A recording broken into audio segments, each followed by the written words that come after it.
Ya, baik. Terima kasih dok atas penyampaian materinya sangat luar biasa sekali. Jadi memang penggunaan ventilator ini adalah salah satu terapi untuk menolong pasien kita.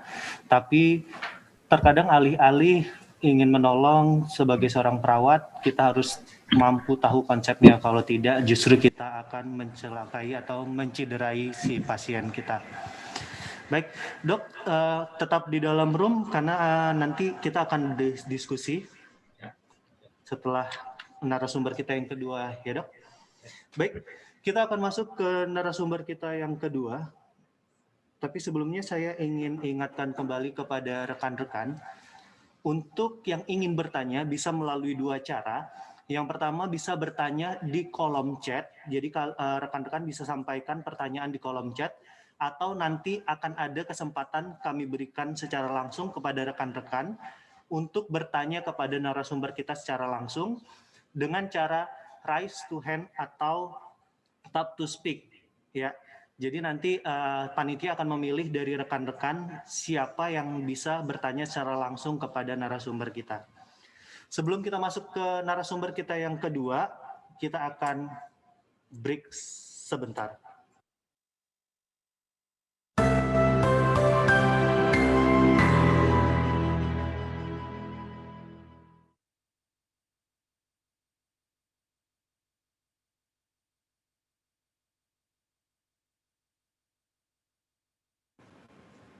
Ya. Baik, terima kasih kepada tim IO Faster dan juga PT Drager yang sudah bekerja sama untuk mengadakan atau menyelenggarakan event webinar kita pada hari ini sehingga teman-teman bisa mendapatkan ilmu yang sangat bermanfaat. Apalagi saya lihat tadi ada teman-teman dari Jayapura yang sangat luar biasa jauh sekali. Mereka bisa mendapatkan ilmu yang sangat luar biasa dari kita. Dan saya juga ingin mengingatkan kepada teman-teman untuk mengisi link absensi dan juga link evaluasi nanti akan ditaruh di kolom chat. Jadi rekan-rekan tidak perlu absen menyebutkan nama dan sebagainya di kolom chat, cukup isi link absensi saja. Kemudian juga saya mengingatkan kepada rekan-rekan bahwa tim IO Faster menyediakan 2 souvenir untuk rekan-rekan yang aktif dalam kegiatan ini.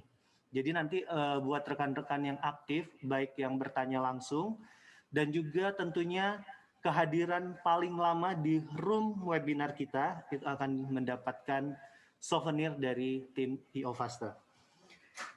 Baik, kita langsung saja masuk ke materi kita yang kedua, yaitu tentang Nursing Care of Invasive Ventilation for Baby, yang akan disampaikan oleh Nurse Novardian Magister Keperawatan. Ya, Nurse Novardian. Ya, baik. Sebelum Nurse Novardian menyampaikan materinya, saya akan mencoba membacakan terlebih dahulu CV beliau. Beliau merupakan lulusan dari Magister Keperawatan Anak di FIK Muhammadiyah Jakarta pada tahun 2018. Dan saat ini beliau sedang melanjutkan keperawatan spesialis anak di FIKUI pada tahun ajaran 2020-2021. Dan saat ini beliau merupakan perawat NICU Divisi Perinatologi di RSCM. Baik, Nurse Novardian. Ya. Ya, oke. Sudah jelas suaranya. Terdengar Sudah suara siap saya? sampaikan materi, Nurse Novardian? Ya, terima Jelas, kasih. jelas. Jelas ya? Ya, jelas. Oke. Cukup. Assalamualaikum warahmatullahi wabarakatuh. Selamat pagi menjelang siang kepada rekan-rekan sejawat perawat semua, terutama perawat NICU se-Indonesia. Baiklah, saya di sini diberikan kesempatan oleh panitia untuk sekedar sharing bagaimana pengalaman kita sebagai perawat untuk merawat bayi dengan ventilasi mekanik. Kalau tadi Dokter Adi sudah menjelaskan dengan gamblang bagaimana apa saja parameter yang ada di ventilasi mekanik dan apa saja mode-mode yang ada di ventilasi mekanik termasuk HFO, jadi saya tidak mengarah ke sana. Saya hanya menjelaskan bagaimana perawatan yang mesti kita lakukan pada bayi yang terpasang ventilasi mekanik. Ini panitia saya yang share screen atau dari sana? Saya share screen aja ya? Ya, dari Nurse Novardian bisa, atau kita juga sudah menyediakan kok, Nurse. Ya. Ini kelihatan nggak? Kelihatan? Oke. Oke. Materi yang saya bawakan adalah tentang nursing care of invasive ventilation for baby. Sebenarnya tren isu terkini di ruang rawat perinatologi atau di neonatus intensif itu adalah tren yang paling kita capai adalah bagaimana bayi itu tidak terintubasi. Jadi kadang dokter itu dia pada saat ada konsulan lahir bayi masuk ke unit neonatal intensif itu mereka akan melihat klinis bayinya bagaimana apakah memang bayi ini bisa tidak menggunakan invasive ventilation tapi menggunakan metode non invasif. Tapi masih banyak bayi-bayi prematur yang baik yang itu cukup bulan ataupun bayi prematur yang memang mengalami defisiensi surfaktan sehingga memang ujung-ujungnya nanti akan diintubasi ya. Tapi jangan lupa perawat pada prinsipnya jangan merasa keenakan kalau bayi itu diintubasi dengan saturasi yang maintenance di atas 92%. Kadang kan, oh nggak apa-apalah dia kadang udah di 24 jam pertama padahal parameternya sudah perbaikan, tapi perawat tidak pernah berargumen ke dokter bahwa, "Dok, menurut saya bayi ini bisa diekstubasi." Jadi di sini peran perawat, karena perawat yang mendampingi pasien selama 24 jam, sebaiknya perawat bisa mengadjust, perawat bisa merekomendasikan ke dokter, apakah memang bayi yang kita rawat dengan ventilasi mekanik ini bisa diekstubasi. Karena apa? Efek sampingnya banyak. Pada bayi-bayi, terutama pada bayi prematur, itu akan menjadi biasanya adalah kita kenal dengan BPD atau bronchopulmonalis dysplasia, dan yang lebih parah adalah terjadinya VAP atau ventilated associated pneumonia. Nah, ini biasanya terjadi pada bayi-bayi yang menggunakan ventilasi mekanik lebih dari 72 jam atau lebih dari 1 minggu. Jadi bagaimana kita sebagai perawat bisa menerapkan asuhan yang komprehensif sehingga nanti outcome bayi-bayi yang kita rawat itu bisa bagus. Nah, ini sekedar gambaran saja. Ventilasi mekanik, sebenarnya apa sih yang harus dipunyai oleh perawat? Yang pertama, perawat itu harus mampu mengenal alat ya. Kalau perawatnya tidak bisa mengenal alat, ya susah ya. Harus mau tahu dan harus peduli pada saat misalnya ada ventilator baru datang. Jadi perawat harus tahu parameter atau masalah apa atau bagaimana cara kerja ventilasi mekanik. Karena di unit-unit neonatologi, di unit-unit NICU itu ada berbagai macam ventilasi mekanik yang merek-mereknya berbeda. Jadi perawat harus mengenal semua jenis alat ventilasi mekanik.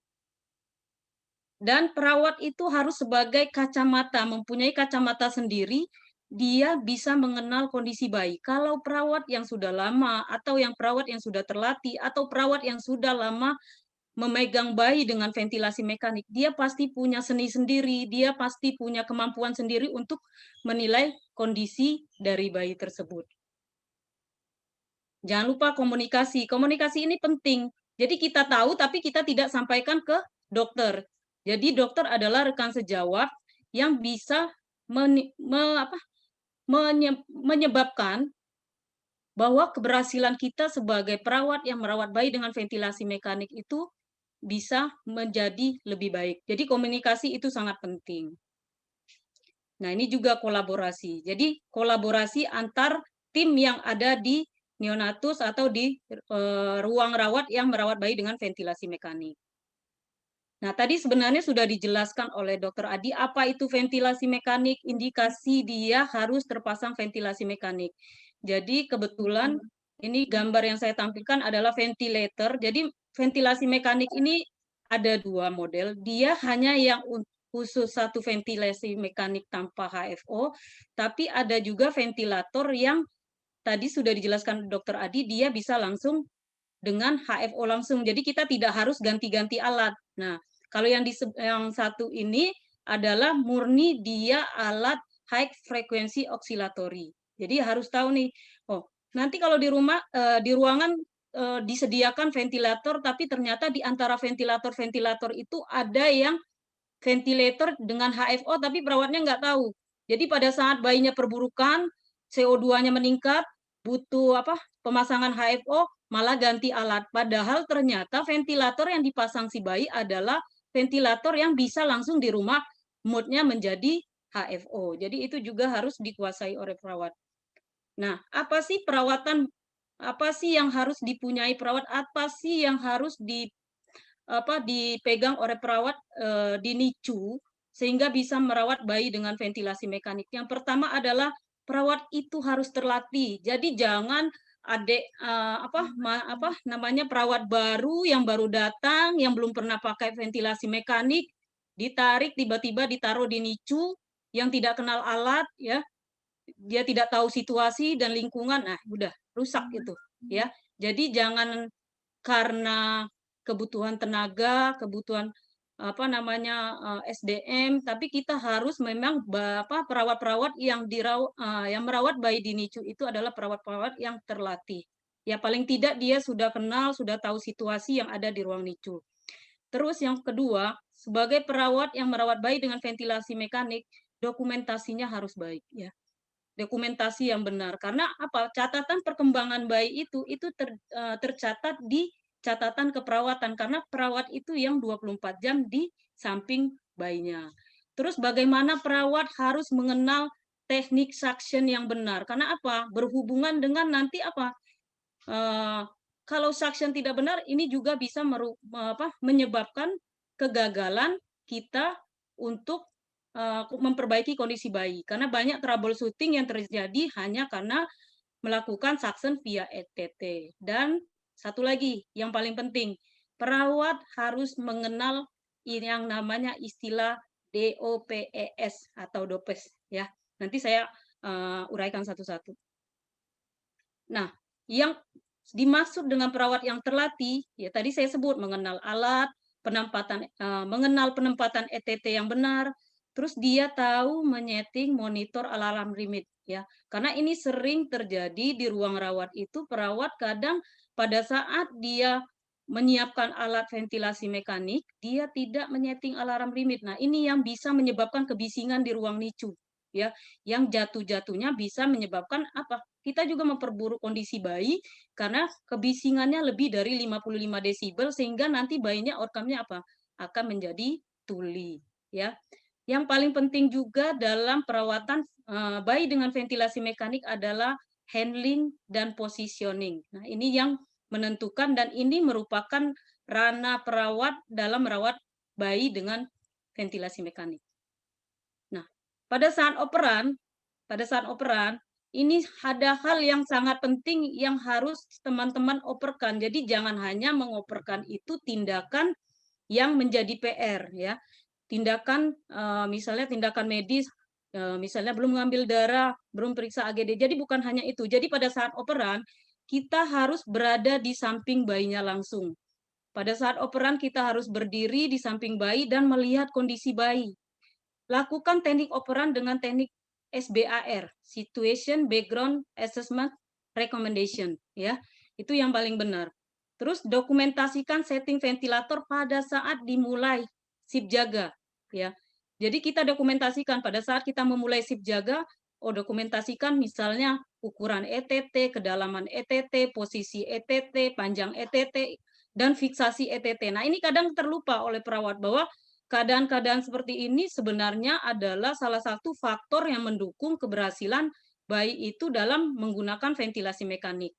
Satu lagi, teman-teman, walaupun bayi itu di dalam ventilasi mekanik, teman-teman harus juga meriksa kelengkapan alat emergensi, ya. Karena kenapa? Pada saat ada troubleshooting, equipment atau alat ventilasinya rusak, itu kita harus lari-larian cari-cari alat. Jadi kelengkapan alat emergensi itu sebenarnya harus disiapkan. Mungkin kalau dalam satu shift ada perawat chief jaga, itu dia menyiapkan karena pada saat nanti ada kegawatan emergensi, bayi dengan ventilasi mekanik itu tidak terbebas dari keadaan emergensi. Jadi kita sudah tahu di mana alat emergensi itu ditaruh. Terus membiasakan diri ini mengecek troli resusitasi ya.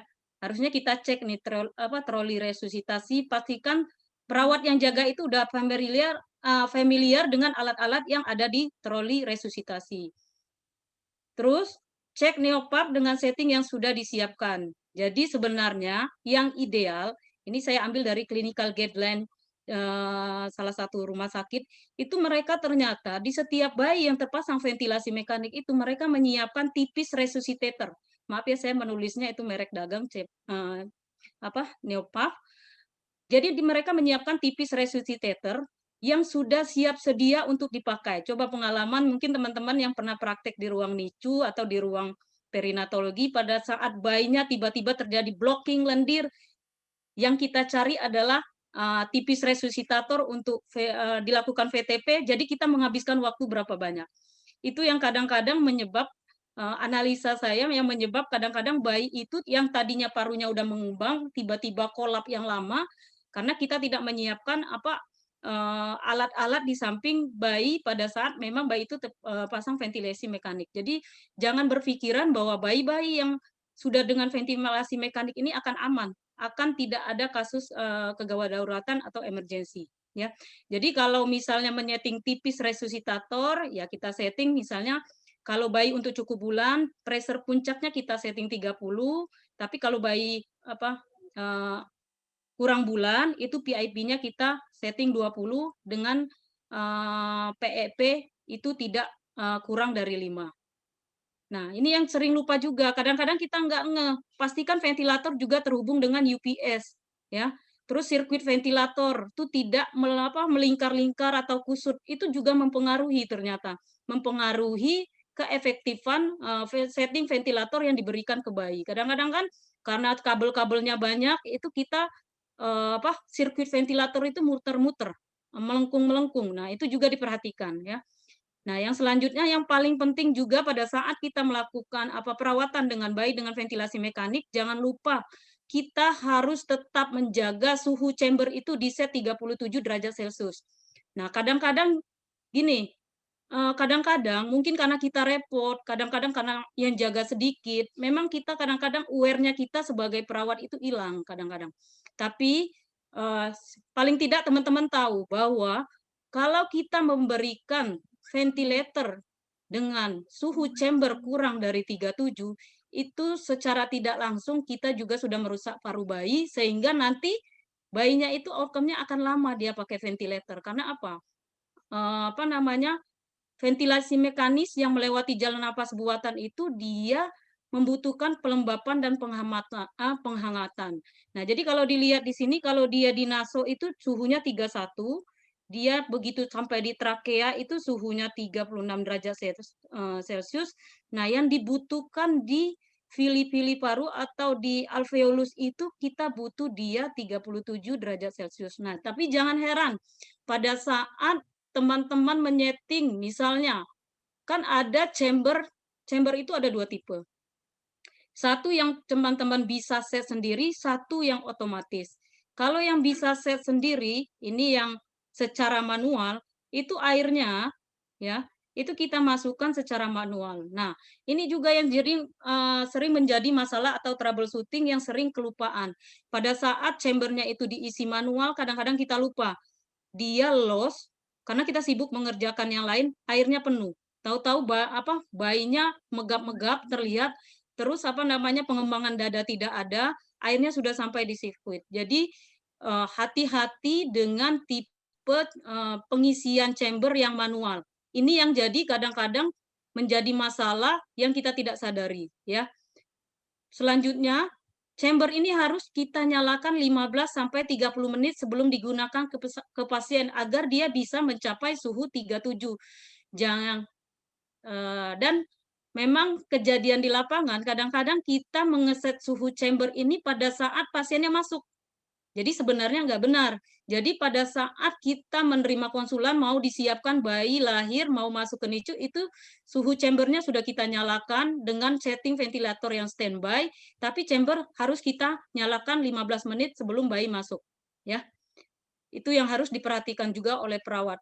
Nah, kalau yang pengisian chamber dengan menggunakan sistem otomatis, ini yang harus diperhatikan oleh perawat adalah sirkuit atau, kabel penghangatnya ini masih berfungsi bagus atau tidak. Kadang-kadang yang menjadi troubleshooting adalah teman-teman itu tidak menjodohkan kabel dengan suhu chamber-nya. Mungkin di unitnya kadang-kadang tersedia banyak, apa namanya, chamber yang dari berbagai merek, begitu mau dipasang ke bayinya begitu mau siapkan alat ventilasi mekaniknya, dia memakai kabel heater wire-nya ini, itu bukan yang tipe dari chamber-nya sendiri. Jadi itu yang kadang-kadang menjadi masalah kenapa suhu chamber itu tidak naik, atau penggunaan alat chamber-nya memang alatnya sudah dipakai dalam waktu yang lama, ya. Itu yang harus diperhatikan. Nah, kalau yang pengisian water steril secara otomatis ini kita aman, karena begitu dia mencapai level, kecukupan air yang di water chamber, maka airnya akan berhenti sendiri. Nah, disarankan lebih baik teman-teman menggunakan pengisian water steril yang secara otomatis, ya. Nah, selain itu apa yang harus diperhatikan oleh perawat? Yang harus diperhatikan oleh perawat adalah posisi ETT. Nah, ini yang kadang-kadang kita terlupa. Apa saja sih yang harus diperhatikan pada saat melakukan fiksasi ETT? Pastikan ETT terfiksasi dengan tepat pasca dilakukan intubasi untuk mencegah dislokasi. Jadi teknik pemelesteran juga menentukan keberhasilan apakah ETT itu dia akan di posisi yang sama walaupun dalam perawatan berapa hari, ya. Mungkin nanti ada video yang bisa saya share bagaimana teknik fiksasi ETT. Terus jangan lupa pada saat bayi setelah diintubasi, rekomendasikan untuk pemeriksaan X-ray pasca intubasi, sekaligus mereview ulang kondisi paru bayi. Karena apa? Jangan hanya minta ronsen torak, mentang-mentang dia untuk, melakukan, melihat pemeriksaan, ujung dari ETT, tapi kita minta juga ke dokternya atau ke petugas lab-nya atau kita sarankan bukan lab, radiologi, bagaimana, permintaan ronsennya kalau bisa torako-abdominal. Jadi jangan hanya torak, karena kita mau lihat sekalian kondisi paru dan kondisi dari pencernaannya si bayi. Nah, ini yang dapat kita lakukan untuk memastikan bahwa, ETT itu aman. Catatan yang perlu diperhatikan oleh teman-teman, mungkin kadang-kadang, dalam melakukan, fiksasi ETT mungkin pada saat jaga teman ada 2, tapi direkomendasikan ini pun, yang dianjurkan itu yang melakukan penggantian fiksasi ETT itu minimal dilakukan 2 orang, dan 1 orang itu memang harus perawat yang terlatih, ya. Jangan kadang-kadang ya memang kadang-kadang situasi yang membuat kita harus melakukan penggantian plester ETT sendiri, tapi ujung-ujungnya nanti bisa dislokasi, ya. Kalau bisa diusahakan atau tunggu dulu temannya, oh nanti, komunikasikan, "Nanti setelah nggak repot bantuin ya ganti, fiksasi ETT." Jadi jangan kadang-kadang sok jagoan kita melakukan fiksasi ETT sendiri. Karena apa? Banyak kejadian dislokasi posisi ETT hanya karena dengan, prosedur penggantian, fiksasi ETT. Nah, pada saat dilakukan intubasi, perawat yang di NICU tidak lagi harus bertanya, "Dok, ukuran ETT-nya berapa, Dok?" Nah, nggak harus bertanya lagi seperti itu. Jadi, kalau dilihat nanti pada saat intubasi langsung disiapkan ETT-nya, lihat berat badan bayinya berapa, terus siapkan ETT ukuran berapa yang dibutuhkan, ya. Atau, rumus cepatnya kita pakai 1 tambah 2 3. Kalau berat badannya kurang dari 1 kilo, kita kurangin setengah, tapi kalau berat badannya lebih dari 2 kilo, kita tambahkan setengah. Jadi kalau berat 1 sampai 2 kita pakai ETT nomor 3, tapi kalau berat bayi, kurang dari 1.000, kita kurangin setengah, berarti kita pakai ETT nomor 2,5. Kalau misalnya, bayi kurang dari, 2 kilo, berarti kita tambahkan setengah, kemungkinan ETT-nya 3 sampai 3,5. Ini, format bakunya seperti ini, ya. Nah, untuk kedalaman ETT memang biasanya kita pakai rumus berat badan ditambah 6. Tapi ini sebenarnya, pada saat dilakukan, ronsen untuk melihat, posisi ETT dengan rumus seperti ini sudah kita jalankan, ternyata lumayan bahwa penempatan, tip ETT itu berada di tempat yang sesuai, yaitu di Torokal 23 ya. Tapi ini bisa juga dijadikan panduan teman-teman untuk dijadikan parameter atau ukuran pada saat melakukan fiksasi ETT kedalamannya berapa yang harus kita belikan. Nah, ini mungkin teknik fiksasi ETT nanti ada videonya. Nah, apa sih yang harus dilihat? Jadi jangan hanya dokter. Pada saat kita merekomendasikan dokter untuk melakukan ronsen, jangan hanya, "Dok, posisi ETT-nya di mana, Dok?" Perawat juga harus tahu bahwa di mana sih tip ETT pada saat bayi yang kita rawat, atau pada saat operan dinas, yang paling penting sebenarnya kita bisa melihat ronsen terbaru dari bayi tersebut. Kan biasanya bayi ini kalau dia lama terintubasi, itu dia akan melakukan ronsen toraks secara berkala. Nah, ini yang mungkin jarang kita lakukan. Kita mengevaluasinya di ronsen yang pertama. Padahal kita seharusnya harus rajin, bukan hanya dokter. Kadang-kadang yang rajin melihat hasil ronsen ini adalah dokter, perawat enggak, ya kan? Kita juga harus melihat di mana sih posisi ETT bayi ini pada saat kita melakukan operan dinas. Kita lihat, kan biasanya ada tuh ronsen radiologi, kita tinggal lihat, oh berarti pada saat operan dinas selain kita lihat posisi tip, selain kita dokumentasikan kedalamannya berapa di dokumentasi keperawatan, kita lihat juga ronsen terakhir. Oh, misalnya dia ronsen terakhirnya sekitar 2 hari yang lalu, oh ternyata posisi ETT 2 hari yang lalu masih bagus, tapi kok kedalamannya bergeser. Jadi kita sudah tahu. Ini penting. Kadang-kadang ini yang sangat dilupakan oleh perawat. Ini adalah salah satu manajemen nursing care dari perawatan bayi dengan ventilasi mekanik, ya. Nah, selain itu kita penting juga mengobservasi ETT ini minimal 2-4 jam. Tapi sebenarnya kita kan melakukan dokumentasi keperawatan itu tiap jam. Pasti kita bisa pada saat mau mencatat status hemodinamik bayi, pasti kita bisa lihat dulu bayinya, oh ternyata ETT-nya masih di tempatnya atau tidak terjadi dislokasi, ya. Jangan lupa pada saat diintubasi bayi dipasang OGT, minimal OGT nomor 8 untuk dilakukan dekompresi. Dan satu lagi yang jarang dilakukan oleh perawat adalah melakukan pengecekan suara napas pada saat mereka operan dinas, ya, untuk mengetahui bahwa posisi ET itu benar atau tidak. Ya, kadang-kadang suara paru kiri dan kanan tidak terdengar jelas, kadang-kadang kita tidak lakukan mendengarkan melakukan auskultasi menggunakan stetoskop pada saat operan dinas, ya. Kadang-kadang kita menganggap remeh hal-hal yang sebenarnya penting, tapi kita anggap itu adalah hal yang sepele. Nah, yang paling penting juga saya sebutkan tadi adalah yang sering kelupaan, pada saat kita menyeting ventilator, kita perlu setting alarm limit. Kalau dengan VN 500 ini alarm limit yang disetting tidak banyak, ya. Dia hanya menyeting minute volume batas atas dan minute volume batas bawah sama RR. Itu yang di Draeger VN 500. Jadi ini kadang-kadang makanya teman-teman tadi saya sempat baca, kenapa ya yang sering muncul minute volume low, minute volume low. Salah satu penyebabnya adalah teman-teman tidak menyeting atau tidak adjust alarm limit yang ada. Tapi sebenarnya alarm limit ini berfungsi sebagai pengaman, ya.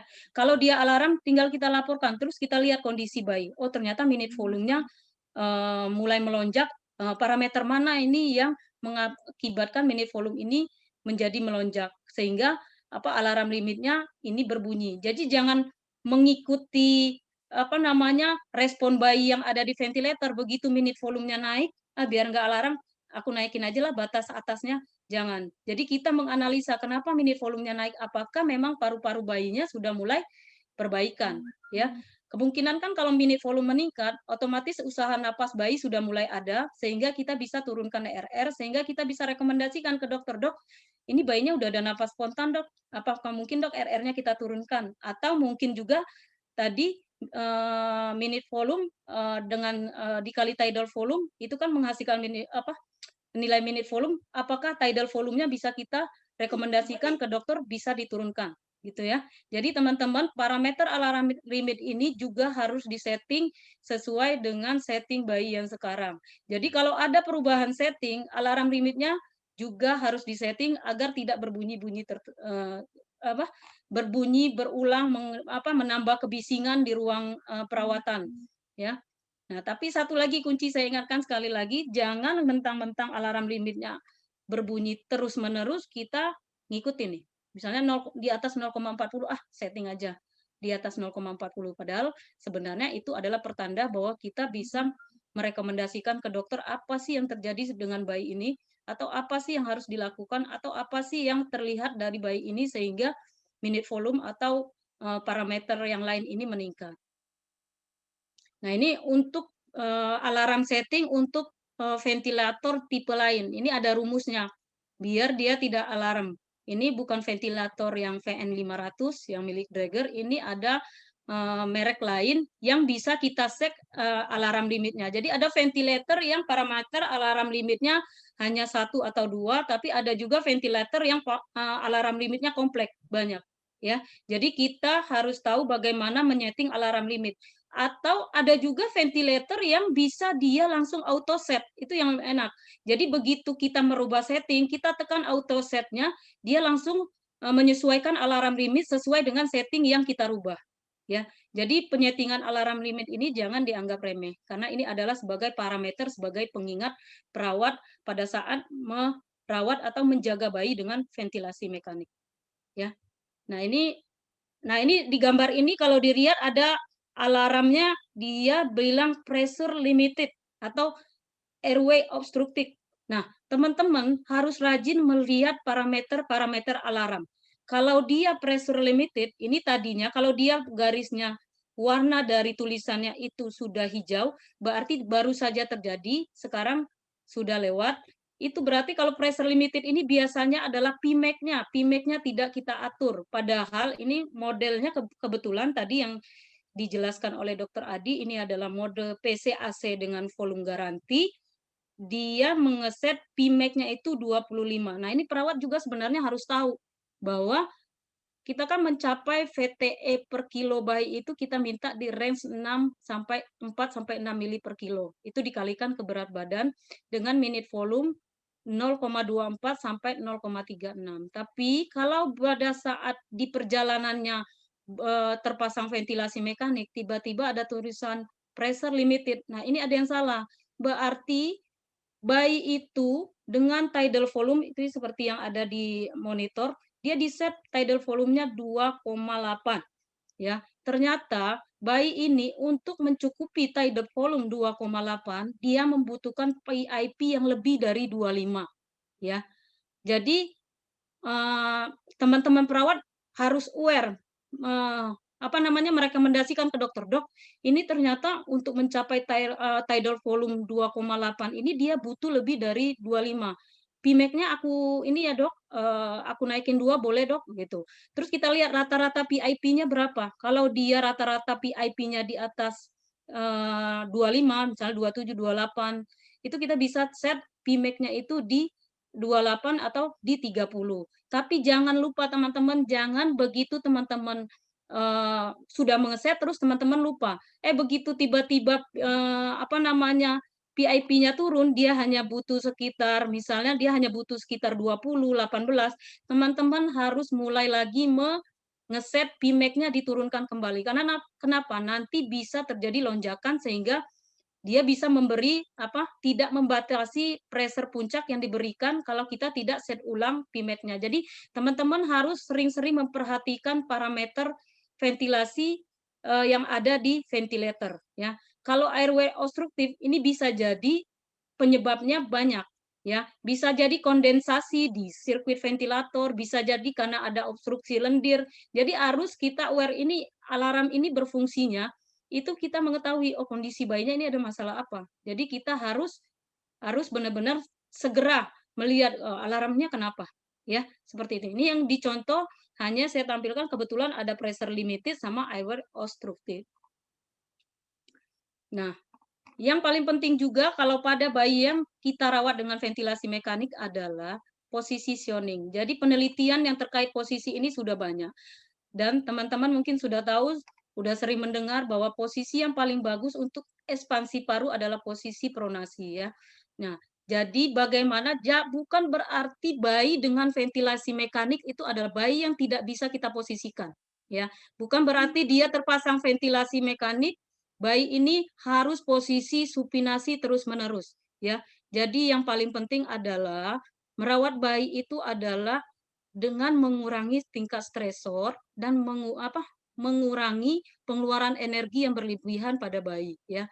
Misalnya kita berikan dia posisi dalam rahim, seperti di posisi supinasi, tangan yang mendekat ke dada, kaki yang tertekuk, sehingga bayi ini merasa nyaman. Tapi ingat teman-teman, untuk memposisikan bayi, teman-teman harus minimal 2 orang. Kecuali kalau teman-teman terlatih ya, yang sudah biasa. Tapi yang paling direkomendasikan menurut clinical guideline ini, sebenarnya yang memposisikan itu minimal 2 orang. Karena apa? Yang satu megang ETT-nya, yang satu dia memposisikan. Karena banyak kejadian dislokasi ETT karena memposisikan bayi ya. Tujuan dari handling dan positioning ini adalah itu agar kondisi nyaman, mempercepat neonatus menuju pemulihan ya. Lakukan perubahan posisi handling minimal untuk pertumbuhan dan perkembangan. Karena kan kedepannya kita mau bayi-bayi yang keluar dari NICU ini kan bayi-bayi yang perkembangannya bagus, bukan bayi-bayi yang banyak disorientasi perilaku karena perilaku perawatan kita sehari-hari di ruang rawat NICU. Nah, ini yang agak susah. Sebenarnya kita harus merencanakan handling bayi ini, menyentuh bayi ini dalam satu waktu dan agar tidak terjadi manipulasi berulang. Kalau di unit kami di perinatologi mungkin ini agak susah karena unit kami adalah unit pendidikan. Nah, ini tapi kalau di unit teman-teman saya sering pergi ke ruang perawatan bayi, terutama rumah sakit swasta, itu kan unitnya sangat memumpuni sekali, orangnya sedikit, apa namanya, petugasnya juga sedikit, yang jaga hanya perawat yang jaga saat shift itu, dokternya kan tidak di tempat, itu kita bisa memfasilitasi sekali bagaimana bayi-bayi yang terpasang ventilasi mekanik ini tidak kita lakukan manipulasi berulang, kita sentuh berulang, tidak kita lakukan kegiatan dikumpulkan dalam satu waktu. Misalnya, kalau bayi-bayi kurang dari yang extremely, itu lebih baik teman-teman tidak sering touching time ke bayinya. Ya, apalagi kalau parameter ventilasinya bagus, parameter hemodinamiknya bagus, itu tidak harus kita melakukan rutinitas, datang operan, gua harus ganti pampers, gua harus suction, gua harus yang lain-lain, enggak, ya. Merawat bayi neonatus kecil itu harus ada seninya. Apalagi kalau teman-teman udah lama di ruang rawat NICU, teman-teman udah tahu seninya. Oh, ternyata bayi ini nanti saya touching time-nya nanti ya, tidak sekaligus. Karena apa? Sekali kita touching time itu sudah membangunkan bayi, terus membuang energi mereka yang berlebihan sehingga kadang-kadang kenapa pada saat touching time pokoknya tadi saturasinya bagus kok habis suction, habis ganti pampers, habis yang lain-lain kok jadi jeblok, kok jadi jelek karena memang kita mengotak-atik bayi itu bisa merubah status dari bayi. Jadi kita harus bisa menganalisa kapan sih bayi ini harus kita touching, kapan sih bayi ini harus kita melakukan tindakan ya. Seperti mengambil darah. Ini bisa rekomendasikan ke apalagi di unit-unit yang memang tidak banyak pemeriksaan darah, misalnya di ruang-ruang ini itu yang tidak banyak pemeriksaan darah seperti kami, itu kan bisa menerapkan developmental care ini. Oh, mungkin nantilah ngambil darahnya, tidak sekarang, ya. Dan jangan lupa perubahan posisi bayi, maupun dia dari supin, lateral, pronasi, itu didokumentasikan. Kadang-kadang ini tindakan keperawatan, tapi tidak pernah terdokumentasikan. Yang terdokumentasikannya adalah catatan memberi obat ini, memberi obat apa ya. Tapi tindakan mandiri perawatnya tidak pernah terdokumentasikan. Misalnya merubah posisi tidur bayi dari supinasi menjadi pronasi. Ini jarang saya lihat di dokumentasi keperawatan. Padahal ini adalah tindakan mandiri dari perawat. Terus kita lihat juga pada saat bayi ini terpasang ventilasi mekanik, apakah memang membutuhkan sedasi? Itu bisa kita kolaborasi dengan kita menilai kenyamanan bayi, ya, bagaimana skala nyeri bayi, ya. Jadi skala nyeri yang ada di formulir pemantauan itu bukan cuma sekedar diisi, itu adalah tindakan mandiri perawat untuk menilai bagaimana merekomendasikan ke dokter, "Dok, kayaknya bayi ini udah aku posisiin, sudah aku bikin nyaman, nestingnya aku bikin bagus, tapi kok kenapa ya Dok, bayinya masih nyeri aja Dok, tidak perlu apakah perlu pakai sedasi Dok?" Gitu. Ya, bisa perawat merekomendasikan itu kan parameternya sudah ada di formulir penilaian nyeri. Skor berapa kita harus melakukan nursing comfort, skor berapa sehingga kita harus berkolaborasi dengan dokter untuk pemberian analgesik, ya. Nah, ini adalah posisi bayi. Jadi posisi bayi dengan ventilasi mekanik itu bisa kita posisikan sebagaimana dia di dalam rahim, ya.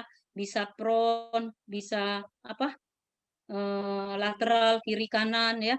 Kalau teman-teman ngelihat kok yang ini di punggungnya ada, ini adalah eee tempat menempelkan alat transkutaneus. Sebenarnya seharusnya bayi-bayi yang terpasang ventilasi mekanik ini terpasang transkutaneus yang kontinu, sehingga pada saat kita reposisi-reposisi pun kita tahu, oh ternyata kita menurunkan CO2-nya berapa, kita menaikkan kebutuhan oksigennya berapa. Cuma kan karena masih terbatas alat ini, jadi kita pakainya sekali-sekali. Nah, kalau teman-teman lihat di sini ada, apa namanya, di punggung bayinya ada, itu adalah untuk menempelkan membran transkutaneus. Ya. Nah, ini dokumentasi yang kadang-kadang kita lupa. Setting awal sebenarnya direkomendasikan pada saat kita operan itu setting awal itu kita tulis pakai pulpen merah. Tapi mungkin di unit masing-masing perawatan mungkin berbeda-beda.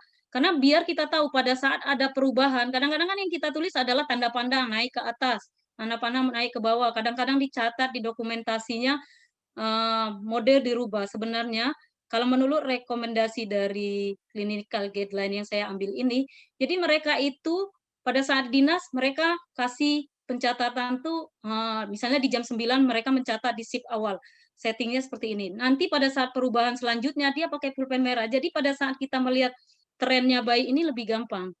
Kalau di kita kan kalau merah untuk ini ya, nadi ya, untuk menaikkan nadi. Tapi kalau di sana mereka ternyata pakai pulpen merah untuk di pencatatan keperawatan itu kelihatan tren perubahan, apakah terjadi perbaikan atau terjadi penurunan ya. Jangan lupa dokumentasi setiap jam respon bayi yang muncul di parameter ventilasi. Jadi di parameter ventilasi itu tidak hanya kita lihat settingnya, ada respon bayi yang bisa kita lihat di parameter ventilasi. Jadi kita harus mengenal yang mana respon bayi, yang mana setting yang kita set di parameter ventilator, ya. Catat bila ada reintubasi ulang atau bila ada ekstubasi. Jadi kita tahu, oh sebenarnya misalnya kejadian terestubasi yang reintubasi apa terestubasi yang tidak direncanakan ternyata oh sebenarnya bayi ini kalau lihat parameternya dari pencatatan dokumentasi dia bisa loh diekstubasi. Ya udah dok kita coba dok bagaimana kalau kita coba dia diekstubasi. Jadi kita nggak usah reintubasi ulang. Jadi kita bisa lihat dari catatan keperawatan kita ya. Kalau misalnya catatannya datar, nggak kelihatan yang mana perubahannya, ya itu yang kita kadang-kadang susah untuk merekomendasikan. Tapi perawat itu sudah bisa mengejas sendiri, perawat itu sudah bisa menilai kalau perawat-perawat yang memang sudah mempunyai, sudah bekerja di ruang NICU yang sudah terlatih dan dia punya penglihatan sendiri sehingga dia kadang-kadang bisa mengejas juga apakah bayi ini bisa harus direintubasi atau diekstubasi saja. Nah, dokumentasi yang paling penting juga, kita harus mendokumentasikan manajemen jalan napasnya, ya. Karena manajemen jalan napas merupakan langkah pertama dalam perawatan bayi yang terpasang ventilasi mekanik.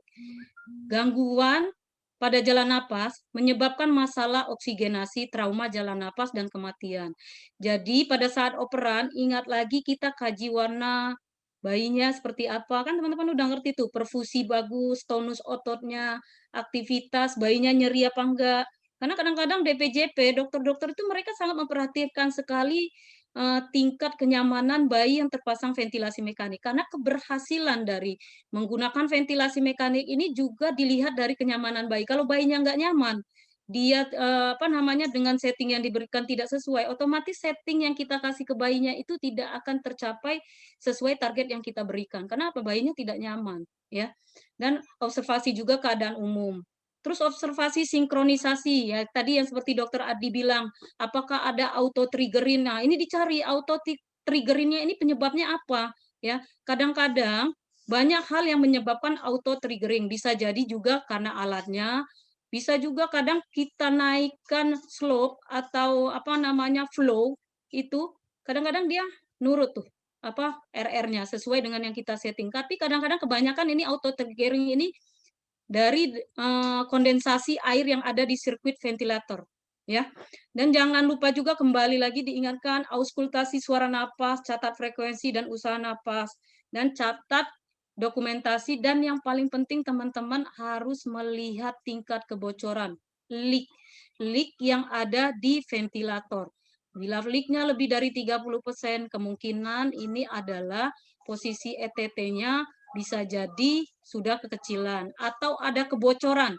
Bisa kebocoran di alat, bisa kebocoran dari ukuran ETT yang kecil, ya, bisa disebabkan karena faktor-faktor lain.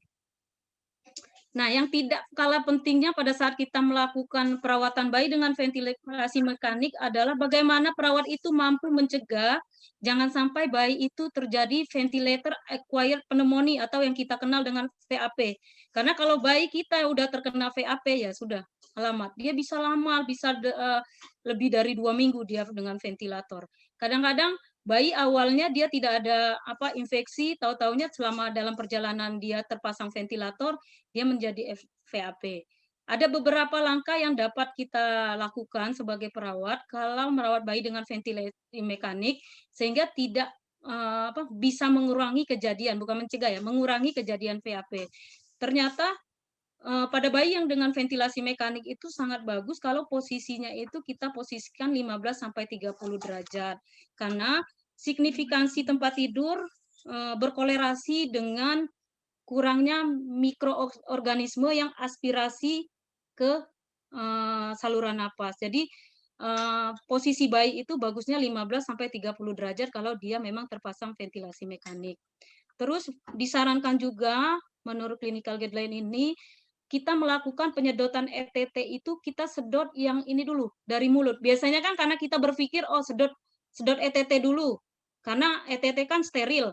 Jadi kita sedot ETT. Kalau misalnya teknik penyedotannya kita menggunakan teknik open suction, kita sedot ETT-nya dulu karena ini kan yang di mulut ini oropharyngeal ini tekniknya bersih, baru kita pakai yang di mulut. Ternyata di sini direkomendasikan dia itu lebih merekomendasikan kita melakukan penyedotan mulut terlebih dahulu karena alasannya karena sekresi yang terbentuk dari subglotis itu dapat masuk ke menyebabkan terkumpulnya mengurangi resiko aspirasi ya kalau kita melakukan suction dari mulut dulu. Ya pasti kalau misalnya dengan open suction ya ganti suctionnya. Jangan yang dari mulut kita pakai lagi yang ke ETT, endotrakeal, karena prinsipnya beda. Kalau yang dari mulut kita bisa dengan menggunakan sarung tangan bersih karena prinsipnya bersih, tapi kalau yang dari ETT kita pakai yang sarung tangan steril, ya. Itu rekomendasinya. Terus jangan lupa BW itu sudah tidak direkomendasikan lagi. Itu hanya di kondisi-kondisi yang memang sangat diperlukan. Kalau misalnya platnya benar-benar kental. Karena kenapa? Setelah kita lakukan BW, kadang-kadang satu yang sering saya lihat, kadang-kadang ngasih BW airnya NaCl dingin. Itu nggak boleh. Yang kedua, pakai spet yang gede, yang spet 25, itu nggak boleh. Jadi kalau mau BW pakai spet paling tidak 3 cc. Jadi pada saat kita masukkan BW itu kita tahu berapa sih yang masuk ke ETT ya. Mungkin itu yang harus dirubah dari kita semua bahwa BW itu tidak menjadi rutinitas ya. Seperti itu. Gunakan sarung tangan pada saat membuang air di water trap. Ternyata water trap ini kan sering terjadi kondensasi. Nah, kondensasi air menumpuk dari selang aspirasi ke water trap. Itu sebenarnya direkomendasikan kita menggunakan sarung tangan untuk membuang air yang di water trap itu. Karena ternyata kemarin kita juga sempat melakukan kultur di air di water trap itu, ternyata kulturnya positif. Padahal di chambernya tidak ada kuman. Ternyata di water trapnya positif. Ya ini lagi kita telusuri penyebabnya apa. Ternyata di rekomendasi ini dia bilang, ternyata ganti buang air di water trap tuh ternyata harus pakai sarung tangan ya. Jangan lupa menggunakan teknik aseptik saat membersihkan sekresi daerah mulut. Jadi harus pakai sarung tangan, tidak pakai sarung tangan. Nah, kalau ini Neotek ini Little Sucker ini seperti yang ada di gambar, kita tidak pakai, tapi ternyata di sana mereka pakai Neotek Little Sucker. Ini mereka untuk menyedot sekret yang ada di mulut. Nah, ini mereka ganti tiap 24 jam, ya. 24 jam mereka ganti. Tapi kalau di kita biasanya kita pakai suction catheter biasa sesuai dengan ukuran bayinya, bisa nomor 6 sampai nomor 8. Nah, ini rekomendasi di sana mereka pakai itu, ya. Nah, lakukan oral hygiene. Nah, ini satu lagi yang paling penting, kita harus melakukan oral hygiene. Nah, kadang-kadang oral hygiene ini tindakan perawat yang sering kita lupakan, padahal maknanya besar. Padahal outcome-nya sangat besar. Oral hygiene ini banyak penelitian yang menyebutkan menggunakan konsentrasi Ya, kloreksidin 0,12% itu Nas, bisa, ya, Nurse Novardian, waktunya 5 menit lagi, mohon maaf. ya, ya. Oke. Ya, terima kasih. Mungkin minta tambahan 5 menit nanti. Iya, baik. Ya, jadi di sini teman-teman, kalau misalnya di unit teman-teman tidak ada apa namanya kloreksidin yang konsentrasi 0,12%, paling tidak teman-teman bisa melakukan oral hygiene itu dengan steril water minimal 8 jam sekali. Ini penting ya untuk mencegah angka kejadian dari VAP. Ini banyak penelitian yang menyebutkan bahwa successful dari pencegahan VAP itu salah satunya dengan menggunakan oral hygiene, ya. Oral hygiene itu berarti penting. Jangan pernah senang lihat mulut bayi itu berkerak, jangan pernah senang lihat mulut bayi itu apa namanya kotor, lecet, apa namanya banyak menimbul apa bekas-bekas dari lendir. Jadi kalau teman-teman waktu melakukan touching time bersihlah. Yang paling penting itu lakukan pembersihan di mulut. Itu maknanya sangat besar, ya. Karena juga bisa mengurangi jamur. Nah, ini banyak penelitian saja saya lewatkan. Mereka benar merekomendasikan di sini bahwa kloreksidin dengan 0,12% ini bisa dilakukan untuk melakukan apa namanya oral hygiene pada bayi yang terpasang ventilasi mekanik. Ya. Nah, satu lagi yang saya mau tekankan suction, suction, suction pipa endotrakeal ini bukan suatu kerutinitasan ya, bukan rutinitas yang harus selalu dilakukan nih teman-teman ya. Yang sering saya lihat pada saat dia waktu touching time pasti dia mempunyai urutan kegiatan. Dia harus ganti pampers, dia harus suction ya. Padahal ini bukan suatu keharusan suction itu harus dilakukan pada saat kita touching time. Yang penting teman-teman lihat dulu klinis dari bayinya. Ya, kalau sekresinya terlihat, terdengar dada didengar dengan stetoskop, ternyata ada ronhi, ya, interpretasi ada perubahan klinis tiba-tiba, penurunan saturasi, bradikardi, tidak ada gerakan dinding dada, air entry-nya kurang, tidal volume di ventilasi apa berkurang, suara napas menurun, terus pada saat di AGD ternyata AGD-nya kok PCO2-nya naik. Nah, ini salah satu indikasi oh berarti memang siapa tahu ada plak. Jadi kita lakukan suction ya. Jadi saya ingatkan sekali lagi bukan suatu rutinitas melakukan suction pada saat kita touching time. Kalau teman-teman lihat dadanya bagus, parameter ventilasinya bagus, bayinya ngembang dadanya sesuai kanan kiri harus suction. Karena apa? Suction ini selain bisa menyebabkan VAP bisa juga mengiritasi saluran napas ya. Ini perlu hal-hal yang perlu dipantau mungkin bisa dibacakan lagi ya. Apa bisa dibaca nanti. Nah, jadi ada 2 tipe suction, oropharyngeal suction sama open suction ya. Apa, oropharyngeal ini adalah suction melalui mulut, tapi ingat, yang perlu teman-teman ingat, tekanan suction yang teman-teman gunakan pada saat melakukan suction itu harus benar-benar teman-teman lihat. Jadi tekanan suction itu kalau pada hidung masuknya hanya 2 senti, jangan kerajinan tuh, masukin semua. Ya, kadang-kadang setengah dari suction-nya. Itu yang akhirnya nanti keluar darah pada saat teman-teman suction ya. Bukannya lendir yang keluar tapi darah yang keluar. Nah, itu kadang-kadang kita melukai bayinya. Ingat, suction pada hidung hanya 2 senti dan tekanan suction kalau bayi kurang dari 1000 gram itu 50 sampai 80. Kalau bayi kurang dari lebih dari 1000 gram itu 80 sampai 100. Itu fungsinya ada parameter angka di suction itu ya. Jadi harus diingat lagi. Nah, ini ada metode kita closed suction dan open suction. Jadi kalau kami merekomendasikan bayi-bayi dengan ventilasi mekanik yang memang lendirnya tidak begitu kental, itu lebih baik dengan menggunakan closed suction karena bisa menyebabkan mengurangi kejadian VAP ya dan mengurangi juga parunya kolap pada saat di disconnect bayinya pada saat dilakukan suction. Nah, ini dia ukuran ETT ini teman-teman harus sudah tahu, harus sudah di luar kepala, open suction, jangan menyaksen bayinya tidak sesuai dengan ukuran ETT ya. Itu yang bisa menyebabkan iritasi. Kalaupun pakai closed suction nanti bisa dibaca seberapa dalam sih memasukkan closed suction-nya itu, kateter closed suction-nya. Nanti bisa dilihat kalau udah pernah lihat produknya tahu nih ada warna-warnanya yang ada di warna close suction tersebut, sehingga sesuai dengan warna itu kita memasukkan kedalaman ETT-nya agar tidak terjadi iritasi. Nah, ini yang sering tuh kejadian dimasukin semua tidak sesuai dengan panjangnya ETT, jadi irisasi di karinanya terjadi iritasi. Ya, ingat melakukan suction tidak boleh lebih dari 15 detik ya. Nggak boleh lebih dari, apalagi lama keenakan Yaksen. Kadang-kadang kan perawat keenakan Yaksen. Enak, zrrr, nariknya. Nah, itu kebiasaan yang harus dirubah. Ya, ini untuk memantau efektivitas atau tidaknya suction. Nah, yang paling penting lagi kalau kita merawat bayi dengan ventilasi mekanik, kita harus mengenal istilah dopes ya. Ini ini perawat-perawat NICU, perawat-perawat yang sudah merawat bayi dengan ventilasi mekanik, pasti ini sudah tidak asing lagi. Jadi, kalau ada alarm, kalau ada troubleshooting, kalau ada masalah ventilatornya beralarm, teman-teman perhatikan algoritma dopes. Ya, lihat D-nya apa? D-nya dislokasi ETT. Tapi lihat dislokasi ETT bisa kita, jangan-jangan nih alarmnya perburukan bayinya karena dislokasi ETT. Ada parameter klinis yang bisa kita lihat, yaitu tiba-tiba denyut jantung menurun, saturasi oksigennya menurun.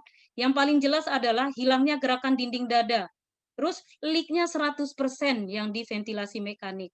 Nah, pada saat diauskultasi tidak ada suara napas, ya. Yang paling jelas adalah begitu bayinya nangis, ya. Nangis. Nah, ya, udah yakin ini adalah dislokasi ETT. Terus apa tindakan kita? Ya, periksa ETT atau untuk perpindahan atau apa perlu direintubasi ulang. Ya, periksa juga posisi ETT, kedalamannya, dan mulai panggil tim medis yang jaga agar kita mau diapa nih, reintub kah atau di estub. Jika terjadi pelepasan atau estubasi, nah itu tadi saya lihat, kalau pencatatan teman-teman atau teman-teman sudah dioperkan, bayi ini dengan setting segini dia direncanakan estubasi atau dari parameter dokumentasinya dia perbaikan, bisa kita berargumen ke dokter, "Dok, kita coba estubasi ya, Dok," gitu. Ya. Itu yang dislokasi ETT. Kalaunya obstruksi. Nah, kalau terjadi alarm atau masalah, kalau kecurigaannya ada sumbatan, ini ada parameter yang teman-teman bisa lihat. Kecurigaan ETT terhambat, biasanya peningkatan work of breathing ya, ada usaha napas, masuknya udara berkurang, berarti ini curiga ada obstruksi sumbatan. Nah, sumbatannya di mana? Jalan napas, ya lakukan suction. Bisa juga sumbatannya di sirkuit, ternyata airnya banyak tuh di air-air. Nah, itu bisa kita lakukan selang dari sirkuit ventilatornya kita gravitasi ke bawah agar air-air yang ada di selang itu bisa turun ke chamber ya atau ke water trap ya. Pertimbangkan untuk melakukan suction. Satu lagi, ini pertimbangkan untuk melakukan suction. Nah, ini pneumotorak. Kalau pneumotorak ini ada presentasi klinisnya. Teman-teman harus melihat presentasi klinisnya, ini kira-kira apa troubleshooting-nya. Ternyata penurunan mendadak keadaan klinis bayi. Tiba-tiba bayinya mendadak jelek. Nah, ini curiga juga nih pneumotorak ya. Manajemennya bisa dibaca, lakukan transluminasi biasanya. Kalau kita udah lapor dokter, dokternya udah naikin setting, ternyata nggak pengaruh, bayinya makin jelek, sianosis, penurunan pemasukan udara, lakukan langsung transluminasi. Biasanya dokternya lakukan tindakan aspirasi jarum dada. Ya, Iya, ini jadi Nurse Novardian. ya. Oke. Waktunya sudah habis, sudah Siap. lewat. Oke, ini udah slide yang terakhir, mungkin bisa dibaca. Ya, Mungkin baik. ini referensi yang bisa diambil teman-teman saat saya membuat materi ini. Terus terima kasih atas perhatiannya teman-teman. Ini adalah foto saya dan teman-teman saya yang sedang melakukan residensi kebetulan. Dan bila ada memang yang harus ditanyakan, penyampaian yang berkurang, saya mohon maaf, kita cukupkan dulu. Terima kasih Pak Moderator, maaf kelewat waktunya. Ya, baik. Assalamualaikum warahmatullahi wabarakatuh. Ya baik, terima kasih Nurse Novardian atas materinya yang sangat luar biasa. Jadi sebagai seorang perawat, kita memang harus mampu memahami juga terkait konsep ventilasi mekanik agar kita juga bisa memantau pasien dengan baik. Kita masuk ke acara selanjutnya, yaitu diskusi sesi pertama. Ini kita akan ada 3 pertanyaan. 1 1 pertanyaan secara langsung dari rekan-rekan dan 2 pertanyaan kami ambil dari kolom chat yang ditanyakan oleh rekan-rekan. Ya, mungkin dari panitia bisa ditampilkan untuk pertanyaan yang telah dipilih untuk 2 pertanyaan, atau mau langsung dulu, pertanyaan langsung? Oke, baik, kita pertanyaan langsung dulu. Jadi buat rekan-rekan yang ingin bertanya, untuk di sesi 1 ini saya persilahkan 1 orang untuk bertanya kepada narasumber kita secara langsung.